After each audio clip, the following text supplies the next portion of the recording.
So an alternating hooks ladder. What I do is, and I'm just gonna show it, you can do it head, body, or mix between. I'm just gonna show all body. I love doing hooks to the body. Really just kind of digging and getting low. It really engages the lower body. But I start with just one hook. I always start with the lead hook. Then I go 2 alternating hooks. Then I go 3 alternating hooks. Then 4. Then 5. And then 6. Now, again, you could say, well, your hands are down. I'm trying to get a workout here. Always get it back up when you can, but you'll go right back down again. So you climb up to 6, start back. 1, 2 hooks, 3 hooks, and they're all alternating.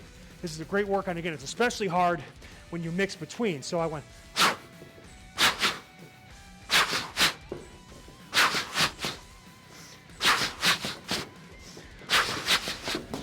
All right, so I'm going high and low, mixing it up. Obviously, both stances will challenge you.